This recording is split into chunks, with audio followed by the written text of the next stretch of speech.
उसका विरोध करते करते तेजस्वी यादव कहते हैं कि असम के मुख्यमंत्री हेमंत बिस्वा शर्मा चाइनीज है, चाइनीज वर्जन है। क्योंकि वो असम में पैदा हुए तो आप उनको चाइनीज कहेंगे? मतलब ये इंडी अलायंस का ही चरित्र है। संविधान का ना करो सम्मान, नॉर्थ ईस्ट से लेकर हर व्यक्ति का करो अपमान, और नफरत के ये भाईजान। सबसे पहले तो संविधान के तहत एक फैसला स्पीकर ने लिया, हाउस की कमेटी ने लिया, जो कि संविधान के तहत बिल्कुल सही है कि सबका समान अधिकार होना चाहिए। परंतु उसका विरोध करते करते तेजस्वी यादव कहते हैं कि असम के मुख्यमंत्री हेमंत बिस्वा शर्मा चाइनीज है, चाइनीज वर्जन है। क्योंकि वो असम में पैदा हुए तो आप उनको चाइनीज कहेंगे? क्या सैम पित्रोदा की आत्मा घुस गई है क्या तेजस्वी यादव में? सैम पित्रोदा ने भी कहा था नॉर्थ ईस्ट के लोग चाइनीज, दक्षिण के लोग अफ्रीकन, और उनको कांग्रेस पार्टी ने सम्मान देते हुए फिर से अपने पद पर बहाल कर दिया। मतलब ये इंडी अलायंस का ही चरित्र है।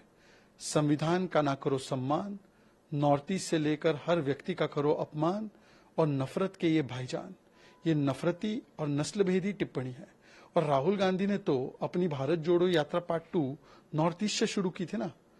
तो अब बताइए, ये भारत जोड़ने वाली कमेंट है क्या? ये संविधान के साथ वाली कमेंट है क्या? ये उदारवादी कमेंट है?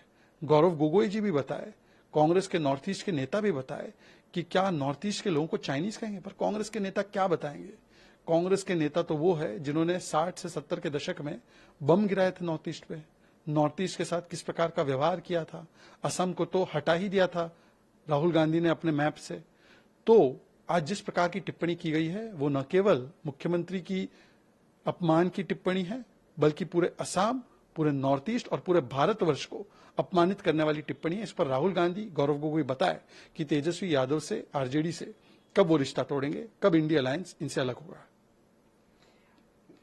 But several opposition raised question, but RJD leader Tejaswi Yadav was saying Chinese version. This decision was taken by the Speaker of the Assam Assembly, who comes from the Bodo community. It was taken as a pro-constitution decision, so no religion should be treated separately or unfairly, and no religion should be treated separately and more equally than others. But in opposition to this decision, which is pro-constitution, Tejaswi Yadav calls Hemanta Biswa Sarma Chinese version because he's born in Assam. This is a comment not directed just at Hemanta Biswa Sarma ji, but at entire Northeast, insulting them.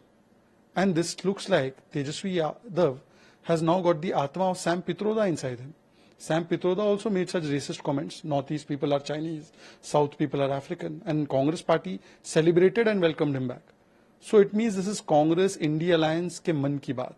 They want to do such speaking or such talks which are संविधान का अपमान, north east के लोगों का अपमान, because they are नफरत के भाईजान. Today the question is that will Rahul Gandhi, Gaurav Gogoi take a stand against these comments of Tejaswi Yadav? But how will they take? They themselves have cut off Assam when they were depicting Rahul Gandhi's map in one of the tweets.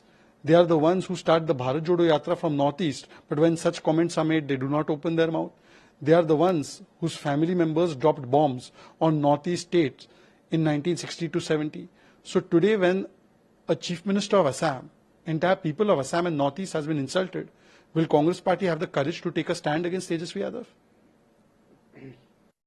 Letter लिखा, फिर केंद्र सरकार ने भी letter लिखा है, उसको लेकर क्या कहें? ममता बनर्जी को केवल एक ही पत्र लिखना चाहिए, अपना त्याग पत्र। पर अपना त्याग पत्र छोड़कर वो बाकी सारे पत्र लिख रही हैं, जिसका कोई ना तथ्य है ना कोई तर्क है, क्योंकि वो होम मिनिस्टर है, हेल्थ मिनिस्टर है। और अब तो सब कुछ सामने आ चुका है कि कैसे हॉस्पिटल स्टार्टिंग से ही, शुरुआत से ही कवर अप कर रहा था, पेरेंट्स को गुमराह कर रहा था, सुसाइड बता रहा था, और ऐसे हॉस्पिटल के प्रिंसिपल को आपने प्रमोट कर दिया, दूसरे कॉलेज में बहाल कर दिया प्रिंसिपल के रूप में।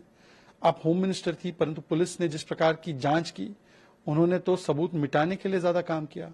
आरजीकर मेडिकल कॉलेज में क्राइम सीन को ठीक से रखा नहीं गया, एफआईआर करने में देरी हुई, सुप्रीम कोर्ट को कहना पड़ा 30 साल में हमने ऐसा कुछ देखा नहीं है।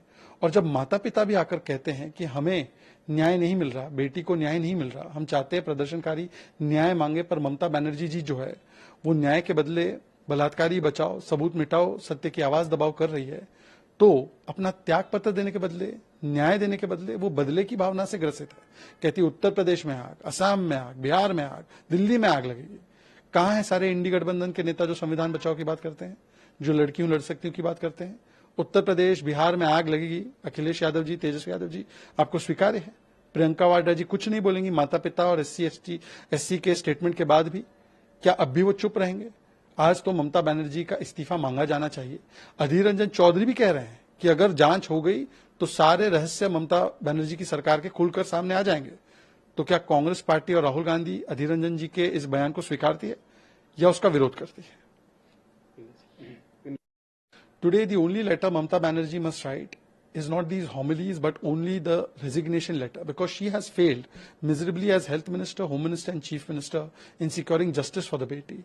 It's now out in the open after the audio tapes that the hospital was trying to mislead the parents, gave a suicide theory, the manner in which they were trying to hide and cover up, and there was an institutional cover up. This happened at the hospital, and the hospital principal was promoted by Mamata Banerjee government. Then how the police has failed. The Supreme Court has stated that in 30 years they have not seen something like this. Case papers were tampered with, crime scene was tampered with, everything was altered, FIR was delayed. But instead of taking accountability, Mamata Banerjee is giving threats. She is more interested in badla, not nyay. And therefore she is saying Assam will burn, UP will burn, Bihar will burn, Delhi will burn. Arey, will Akhilesh Yadav, Tejasvi Yadav, Rahul Gandhi, Priyanka Vadra who say Samvidhan bachao and ladki hu, lad sakti hu, will they take a stand?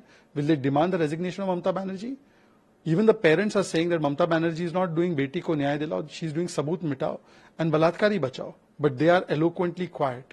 Today the question is that when Adhir Ranjan Chaudhary has also spoken up against Mamata Banerjee, Rahul Gandhi is quiet. Does he not agree with Adhir Ranjan Chaudhary? Proof हमारे पास। देखिए, जिस प्रकार से माननीय court ने इतने वर्षों के बाद जगदीश टाइटलर के खिलाफ पर्याप्त सबूत है और इसीलिए चार्जेस फ्रेम होने चाहिए, ये निर्देश दिया है, ये दिखाता है कि इतने वर्षों तक गांधी परिवार का हाथ, कांग्रेस का हाथ सिख नरसंहार करने वाले लोगों के साथ। और उस समय पर भी याद होगा कि राजीव गांधी ने सिख नरसंहार को जायज ठहराते हुए कहा था, बड़ा पेड़ गिरता है धरती हिलती है। उन्होंने सज्जन कुमार को बचाया, 34 वर्ष लगे जब तक मोदी जी नहीं आए। 2018 में जब तक उन्होंने एसआईटी नहीं बनाई, केस को फास्ट ट्रैक नहीं करवाया, तब तक सज्जन कुमार जो पहली बार कन्विक्ट हुए हाईकोर्ट के द्वारा, वो नहीं हुआ था। और उसमें भी कोर्ट ने कहा था कि कांग्रेस के लोगों ने, सरकार ने बचाने का पूरा प्रयास किया दंगाइयों को, हत्यारों को। आज भी जगदीश टाइटलर को भारत जोड़ो यात्रा में जगह दी गई, दिल्ली के कांग्रेस कमेटी में जगह दी गई, उनसे चुनाव के समय पर राय मशवरा किया गया, क्योंकि वो गांधी परिवार के सबसे ज्यादा करीबी है। चाहे सज्जन कुमार हो, चाहे जगदीश टाइटलर हो, कमलनाथ हो, ऐसे सिख नरसंहार करने वाले लोगों को कांग्रेस पार्टी और उसके प्रथम परिवार ने संरक्षण दिया है, क्योंकि ये पूरा का पूरा नरसंहार गांधी परिवार और कांग्रेस पार्टी के निर्देश पे हुआ है।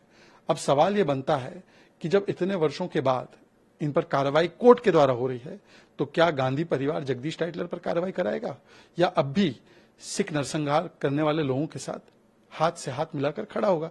ये मोहब्बत की दुकान है या ये नफरत के भाईजान है? राहुल गांधी बताएं।